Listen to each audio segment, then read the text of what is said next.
గణేశాయ నమః. శ్రీ సరస్వతి నమః. శ్రీ గురుభ్యో నమః. భక్తులారా, మాఘమాసంలో ఈరోజు చివరి రోజులో ప్రవేశించాం. మాఘ పురాణం నుండి చివరి అధ్యాయం అంటే 30వ అధ్యాయాన్ని చెప్పుకుందాం. నమ పార్వతీపదే హర హర మహాదేవ శంభో శంకర లక్ష్మీపదే శ్రీహరి మహాదేవ. వశిష్ఠుల వారు దిలీపుడికి మృగశృంగుడి యొక్క వివాహము, మరి అలానే ఆయనకి మృకండు పుట్టడము, కాశీ విశ్వనాథుడి యొక్క దర్శనము, అలానే విశ్వనాథుడి యొక్క వరం వల్ల మార్కండేయుడు ఆ మృకండుడికి పుట్టడము, ఈ వృత్తాంతాలన్నీ వివరించి మహారాజా ఇక మార్కండేయుడి గురించి చెప్తాను, శ్రద్ధగా వినమన్నాడు. మార్కండేయుడు ఆయువు 16 సంవత్సరాలు మాత్రమేనని నిన్న మనం 29వ అధ్యాయంలో చెప్పుకున్నాం కదా. చెప్తున్నాడు దిలీప్ చక్రవర్తికి వశిష్ఠుల వారు ఆయన ఆయుర్దాయం దగ్గర పడుతూ ఉంటే, తల్లిదండ్రులు దుఃఖిస్తూ ఉంటే, మార్కండేయుడు నేను కాశీ వెళ్ళి తపస్సు చేస్తాను, మరి నా యొక్క ఆయుర్దాయాన్ని పెరిగేటట్టుగా చేసుకుంటాను అన్నాడు. తల్లిదండ్రులు ఒక్కడినే విడవలేక వాళ్ళు కూడా మార్కండేయుడు వెంట కాశీ వెళ్ళారు. అక్కడ ఆ మార్కండేయుడు ఒక ఆశ్రమం నిర్మించుకున్నాడు. కాశీ ఒడ్డున స్నానం చేసి తపస్సులో కూర్చున్నాడు. అక్కడే ఒక శివలింగాన్ని కూడా ఏర్పరచుకున్నాడు. దాంతో ఉన్నాడు. ఆయుర్దాయం పూర్తయింది. రానే వచ్చాడు యముడు. శివుణ్ణి కౌగలించుకున్నాడు మార్కండేయుడు. కానీ పాశాన్ని వేశాడు యముడు. వెంటనే శివుడు ఉగ్ర రూపం దాల్చి యముడిని చంపేశాడు. అంతే, ఆ బాలుడు ఆయుర్దాయాన్ని పెంచాడు శివుడు. అంతకుముందు ఏం జరిగిందయ్యా? ఆయన పుట్టినరోజు జరిగింది. ఎవరిది? మార్కండేయుడిది 15వ పుట్టినరోజు. అంటే 16 ఏళ్ళు నిండితే కదా. అప్పుడు ముళ్ళందరూ ఇతన్ని ఆశీర్వదించారు, దీర్ఘాయుష్మాన్ భవ అని. వశిష్ఠుల వారు మాత్రం ఇదేమిటయ్యా మీరందరూ ఇలా ఆశీర్వదిస్తున్నారు, ఇతనికి ఆయుర్దాయం 16 ఏళ్లే కదా అంటే, అప్పుడు ఏదో మార్గం మీరే చూడాలి, మేము అనుకోకుండా ఆశీర్వదించాము అన్నారు మునులు. సరే పదండి, అందరం కలిపి మార్కండేయుని తీసుకొని బ్రహ్మ దగ్గరికి వెళ్దాం. బ్రహ్మ కదా ఆయుర్దాయం ఇచ్చేవాడు అంటే, బ్రహ్మగారు దగ్గరకు వెళ్ళిన తర్వాత బ్రహ్మ అన్నాడు. బ్రహ్మ కూడా అదే పొరపాటున దీర్ఘాయుష్మాన్ భవ అనేసేవాడు.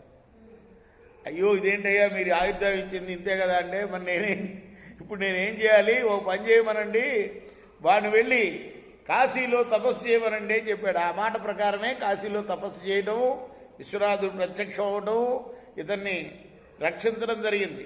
మరి యముడిని చంపేశాడు కదా, దేవతలందరూ వచ్చి పడ్డారు. అయ్యో యముడు లేకుండా ఎట్లా అంటే బతిమలాడి యముడిని బ్రతికించమని కోరితే మరి శివుడు యముడిని బ్రతికించారు. ఇక ఇవి 30వ అధ్యాయం పూర్తయింది. ఫలశ్రుతి చెప్పుకోవాలి.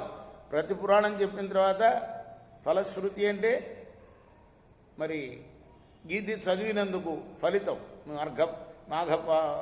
మాఘ మాస వ్రతం పూర్తి చేశాం, మాఘ పురాణం కూడా పూర్తి చేశాం కాబట్టి ఫలం ఏమిటి?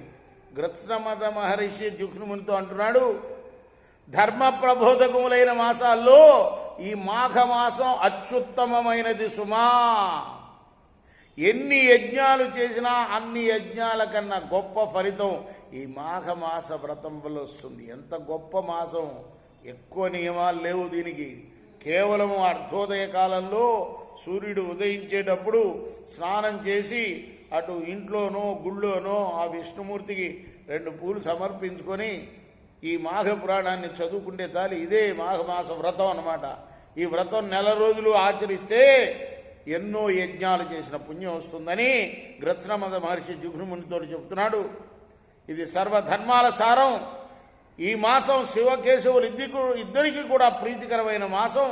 సూర్యుడు, అగ్ని, బ్రహ్మ మొదలైన దేవతల దయను కూడా కలిగిస్తుంది. ఈ మాసం సర్వ సుఖాలను ఇస్తుంది.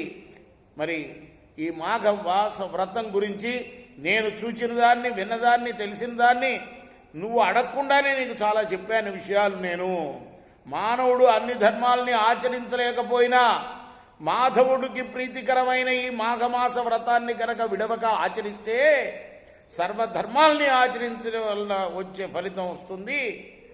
అలానే ఈ మాఘ పురాణాన్ని శ్రీహరి సన్నిధిలో చెప్పేవాడు, భక్తితో వినేవారు ఇహపరముల యందు సుఖ సంతోషాలని పొంది తుదకు శ్రీ హరి సాన్నిధ్యాన్ని చేరుతాడు. ఇదంతా ఎవరెవరికి చెప్తున్నారు? ఈ కథలన్నీ చాలా కథలు చెప్పుకున్నాం మనం. దిలీప చక్రవర్తితోటి వశిష్ఠుడు చెప్పినవి, గృత్సనమద మహాముని జుహ్నుమునితో చెప్పుకున్నవి, మరి అలానే ఇంకా శివుడు పార్వతికి చెప్పినవి, ఇవన్నీ కథలు చాలా చెప్పుకున్నాం. ఇవన్నీ కూడా మరి నేను విన్నవి విన్నట్టుగా నీకు చెప్పానయ్యా అని చెప్తున్నారు. ఈ కథలన్నీ ఎవరెవరికి చెప్పారు? మళ్ళీ సూత మహామణి సౌనకాది మహాములకు చెప్పారు నైమిషారణ్యంలో. అతను చెప్పిన దానిలో మరి ఉన్న నీతిని ఎరిగిన సౌనకాది మహాములందరూ కూడా ఆ విధంగానే ఆచరిస్తూ వచ్చారు. మాఘమాసో మహాన్మాస నీరన్నారాయణాత్మకం ప్రాతస్నానంచ పూజాచ భుక్తి ముక్తి ప్రదే శుభే తస్మాన్ ముముక్ష ఓ జీవా యథత్వం ముక్తి వృత్తయే భజత్వం కేశవందేహం శివం వా నిటలేక్షణం.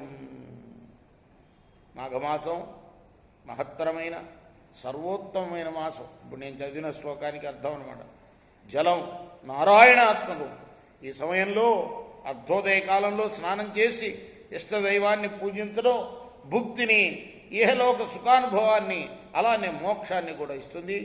కాబట్టి భయంకరమైన బాధాకరమైన సంసార బంధాల నుండి విడుదలై మోక్షాన్ని కోరే జీవులారా, భుక్తిని విముక్తిని ప్రసాదించే మాఘమాస ప్రవృత్తికై ప్రయత్నించండి. సర్వదేవతాస్వరూపుడైన శ్రీమన్నారాయణుని కానీ, నుదుర కన్నుగల శివుని కానీ మాఘమాసంలో అర్ధోదయ సమయంలో స్నానం ఆచరించి సేవించండి, తరించండి. నమ పార్వతీపతే హర హర మహాదేవ శంభో శంకర. లక్ష్మీపతే శ్రీహరి మహాదేవ. కృష్ణార్పణమస్తు.